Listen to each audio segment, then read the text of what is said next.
ህዝቡም ኢያሱን አምላካችን እግዚአብሔርን እናመልካለን፣ ድምፁን እንሰማለን አሉት። በዚያን ቀን ኢያሱ ከህዝቡ ጋር ቃል ኪዳን አደረገ፣ በሴኬምም ስርዓትና ፍርድ አደረገላቸው። ኢያሱም ይህን ቃል ሁሉ በእግዚአብሔር ሕግ መጽሐፍ ጻፈ። ታላቁንም ድንጋይ ወስዶ በእግዚአብሔር መቅደስ አጠገብ ከነበረው ከአድባሩ ዛፍ በታች አቆመው። ከዚያስ ኢያሱም ለህዝቡ አሁን አዳምጡ። ኢያሱም ለህዝቡ እነሆ የተናገረንን የእግዚአብሔርን ቃል ሁሉ ሰምቷልና ይህ ድንጋይ ይመሰክርብናል። አላህ ድንጋይ ይመሰክራል። እንግዲህ አምላካችሁን እንዳትክዱ ይህ ምስክር ይሆነባቸዋል አላቸው። ድንጋይ ይመሰክራል። ነገ የውመል ቂያማ ሀጀሩል አስወድ ይመሰክራል ለሳመው ሰው የሚለውን ሐዲስ አይተው ብዙ ጊዜ እንድትሳለቁ ያደርጓቸዋል። ያው ድንጋይ ይመሰክራል ከአምላክ ፊት ከእግዚአብሔር ፊት ድንጋይ ይመሰክራል። ድንጋይ ኃጢአትን ያስተሰርያል እንደ መጽሐፍ ቅዱስ። እሳት ማለት ነው። እሳት አድርገህ እሳትን ከሳምከው ኃጢአትህ ይማራል ይላል መጽሐፍ ቅዱስ። እንዴት ሰው በሚጎዳ ነገር እንደው ኃጢአቱ ሊማር የሚችላል? እሳትን በመሳምህ ምክንያት ኃጢአትህ ተሰርዮልሃል ይላል።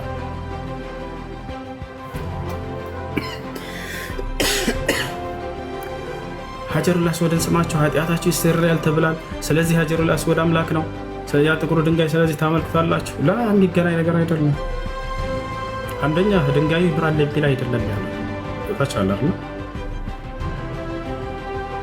ያንን ያደረገ ሰው ድርጊትን ያደረገ ሰው ይማርለታል ማለት ይምራል እሱ ማለት አይደለም። የሚምረው አምላክ አላህ። ለምን ከተባለ ከሐጅ ስነ ስርዓት መካከል አንዱን የሐጅ ስነ ስርዓት ስለፈጸመ ይህ መጽሐፍ ላይ ያለ ነገር ነው። እሳትን በመሳሙ ኃጢአቱ ይማርለታል ሰውዬ ይላል መጽሐፍ ቅዱስ። ስለዚህ እሳት አምላክ ነው ማለት ነው። ኃጢአቱን የማረው እሳቱ ነው ማለት ነው። ያስኬድም እንደዚህ ቆይ ላሳያችሁ። እሳትን መሳም ኃጢአትን እንደሚያስተሰርይ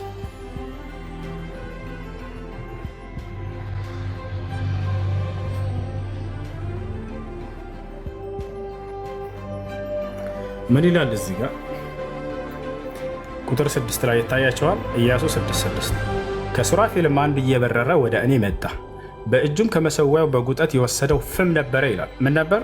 ፍም ነበር በእጁ።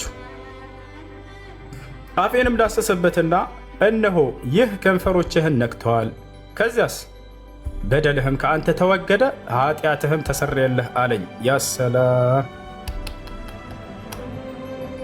ኃጢአትህም ከአንተ ተወገደልህ። ምን ስላደረገ? ፍም እሳቱ አፉን ስለለካው ማለት ነው። ስለዚህ ፍም እሳት አምላክ ነው ማለት ነው። ኃጢአትን ይሰረይለታል፣ ሰውዬ ይማርለታል ስለሳማ ስለተባለ። ይህን ይመስላል። ለማንኛውም በጣም ደስ የሚል አገላለጥ ነው። ማሻአላህ።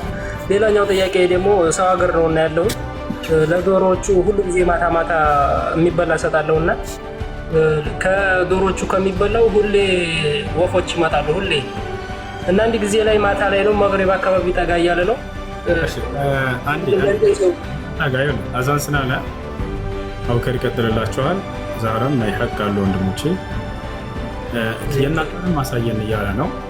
ምክንያቱም ቅድም የተናገርኩትን ማየት ፈልጋለሁ። ክርስቲያኖች ደጋግሞ እየጻፈ ነው። እስኪ እናንተን ደግሞ ያልከውን አሳየን እያለ ቅድም ያልኩት ምንድነው? አውከር አዳምጠኝና ትከፍትላቸዋለህ።